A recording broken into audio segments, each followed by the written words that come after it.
Ladies and gentlemen, are you a fan of retro, old school type horror? Did you, like me, grow up watching programs like Dark Shadows, Kolchak the Night Stalker, the Hammer horror films, all the old Vincent Price movies?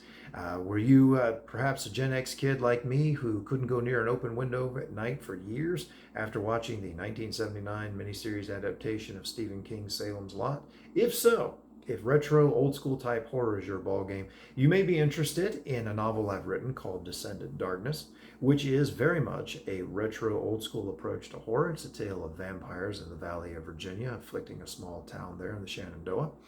And it's written in an atmospheric type fashion. That's my preferred brand of horror, is atmospheric horror. So if any of that sounds remotely appealing to you, you may be interested in this novel. I have done a reading of the full prologue to the book, which I will play here in just a moment. That's probably the best thing I can do to give you a sample of it, since I hate advertising and I suck at promoting myself. So I'll just read you the prologue here. And if it sounds like something you're interested in, go check it out. Leave me a comment. If you do read the book, leave me a comment telling me what you think. If you had the time, would greatly appreciate any kind of review, even a short review that you can leave on Amazon after you've read it. That greatly improves the book's visibility. So whether you love it or you hate it, let me know either way. But here it is, the prologue to my original vampire novel, Descendent Darkness. Descendant Darkness. Prologue. If the name Clarke Summit sounds familiar, think back to the spring of 1982, and you may remember hearing about a series of bizarre slayings and disappearances that laid siege to the northern portion of Virginia's Shenandoah Valley for 10 days. During that short span of time, 9 local residents vanished, and 7 others were found dead. Investigators failed to turn up any solid leads as to the person or persons responsible for these crimes, and none of the missing were ever found. Originally established as Gaston in 1769, Clarke Summit seems, on its surface, like any other small Appalachian village. Most of the just over 2,000 souls residing there can trace their ancestry to families who have lived in northwestern Virginia for over a century, with some being directly descended from the town's original founders. They form a proud, close-knit community. They are primarily lower middle class, but they ask no sympathy and make no apology. Despite the town's relative poverty, there is a wealth of tradition and history there, running as deep and sure beneath the town's people as the bedrock underlying their rolling, forested mountains. Yet in spite of its comfortable, homespun, almost cliched rural image, a cloud hangs over Clarke Summit, the darkness of a superstitious fear that has cast its shadow across more than 2 centuries. For 1982 was not the first time that such remarkable violence and tragedy visited Clarke Summit. The first occurrence was in 1774, and the records from that time, while sparse, provide us with a glimpse into events that are uncomfortably familiar. Most of those few who have investigated these matters to any real extent dismiss the striking parallels as mere coincidence, although, when pressed, they'll go so far as to concede the use of the word odd. If you ask them directly whether there might be any connection between the 2 occurrences and certain aspects of local legend, they'll smile politely and suggest that the answer lies firmly within the realm of rational explanations. That's easy enough for the skeptics to say, but I wonder, how many of them have been up to Signal Hill at night? How many have felt the gaze of unseen eyes on their backs and heard the hushed but unmistakable tones of human voices whispering in the heavy darkness atop that rise? Where were the skeptics with their comforting platitudes when, during that hateful spring of 1982, at 7 years of age, I sat huddled with my grandfather in the early morning darkness, listening to the voices of my parents, both of whom had died in a car accident 1 year previously, calling to us from the other side of a locked front door? Their voices had roused me from sleep, asking to be let in, telling me how good it would be to hold me and kiss me again. To hold and kiss Grandma and Grandpa, too. They had come back as angels, they said, and were waiting outside for me to let them in. Overjoyed, I jumped out of bed and hurried to the door, being careful not to awaken my grandparents, not just yet, as the voices carefully instructed. My hand was on the doorknob when my grandfather, his eyes filled with the purest form of terror I have ever seen in a human expression, snatched me away and implored the voices to leave. "Don't be scared," I remember telling him. "They're angels now." but my grandfather held me close and rebuked the voice that sounded so much like my dead father. "You're not my son!" Grandpa moaned over and again, rocking me and holding on to me as if for dear life.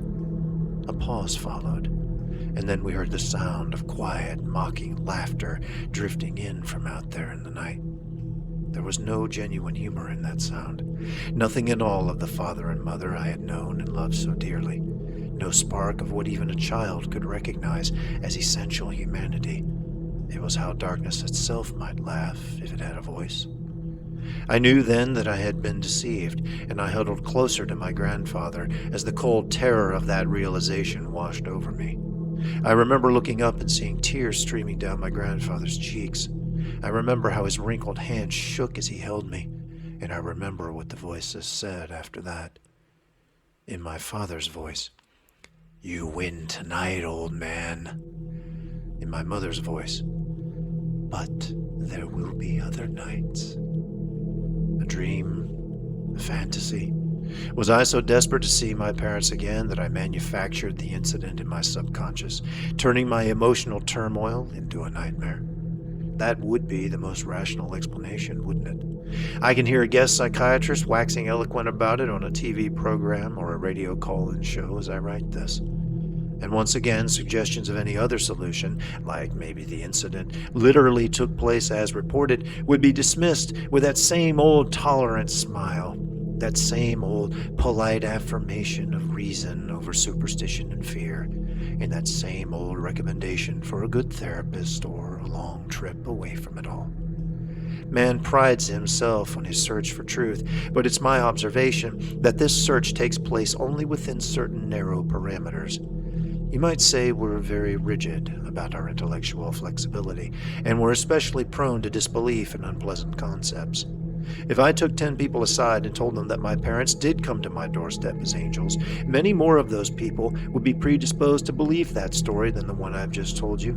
The concept of angels is all fine and dandy for most people because the implication is that there are good forces out there watching out for us, especially for despondent little children.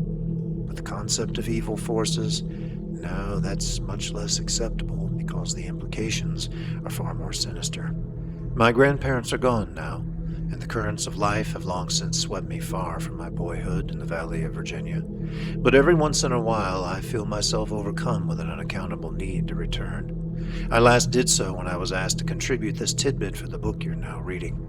I wanted to go back and get the feel of the place again. I'm sure you understand. Clarke Summit and its people have changed in some inevitable ways. Time marches on, as they say. The modern world intrudes whether we welcome it or not. But in many ways, the past and present get along rather amiably in this small town. It still closely resembles the little village I grew up in, and I found that I really hadn't lost the feel of it at all. Maybe I was only hoping I had.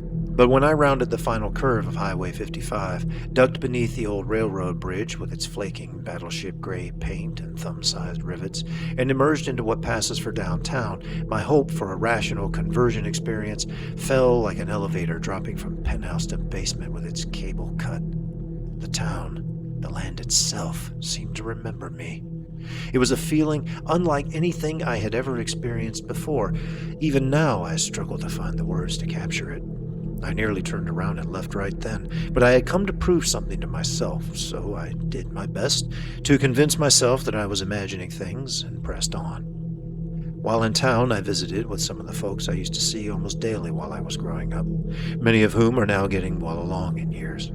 Later, when I was ready, I stood in front of my grandparents' old single-story home on Pleasant Valley Road and stared at the front door, its once bright paint now flaked and fading. And I wondered about what my grandfather and I once faced from the other side of that thin barrier of Virginia oak, what I had nearly invited to cross our threshold, what had wanted to hold me and kiss me. Lastly, and most reluctantly, I went up to Signal Hill. I walked to the monument that stands there in memory of those lost to us in 1982. A small town's way of coping with a tragedy that would frighten a big city, and I looked across the mountains to where the sun rode low and red beneath a ridge of thick clouds. I tried to maintain my clinical detachment, set aside my childhood memories, and compose myself like a properly enlightened 21st century man. But as the sun sank lower and the shadows grew longer, seeming almost as if they reached for me from the pages of some dark storybook fantasy, I became aware of what I can only describe as a presence. The awareness was similar to the skin-prickling sensation that being watched evokes in most of us. I turned to look over my shoulder, thinking someone else might have driven up to take advantage of the spectacular mountain twilight. I should have known better, though. Hardly anyone goes up to Signal Hill, not even teenagers looking for some quiet, secluded place to make out. By all appearances, I was alone, yet I knew very well that I was not. I was in the spectral company of a growing presence I had last felt as a child, huddled with my grandfather in a pool of moonlight behind a locked door. It was a warm June evening, but the air around me suddenly seemed to turn wintry. My resolve failed. I felt I had to get out of there before I heard the voices again, taunting me, welcoming me home, inviting me to remain until after darkness had fallen. I got back in my car and drove away as quickly as the narrow road down the mountain permitted, praying I hadn't lingered too long, my impromptu test of rationality a decided failure. I had succumbed to fear. Be that as it may, I admitted freely. Nevertheless, I can't help thinking that there are certain situations where fear is the rational response. Fear stops us in mid-stride when we hear the rattle of a snake coiled in the brush. Fear prompts us to install security systems to protect loved ones and guard cherished belongings. And once, a long time ago now, fear led a grandfather to snatch his young grandson's hands away from a brass doorknob as if it were a hot stove, before the child could unwittingly admit something evil into their presence. You rationalists and skeptics out there will undoubtedly find all of this very amusing. Well, go ahead and have your laugh. Go on and get it out of your system, as my grandmother used to say. But for those of you for whom the universe holds unlimited possibilities, I'll pass along a bit of my grandfather's advice. If you're ever near Clarke's summit, stay off of the back roads at night and stay well away from Signal Hill in particular. If you feel the wind pick up and it seems colder than it should, get inside, draw the curtains, bolt the door, and for your mother's sake, don't open it again until you see the sun, no matter who or what you might hear. The shadow lingers in Clarke's summit, dormant perhaps, but still very much alive. I think it's waiting. And although I can't say what it might be waiting for, I feel certain its time will come around again, because I still remember that voice. I still remember the quiet, mocking laughter of darkness, and the promise it made with such cold certitude. There will be other nights.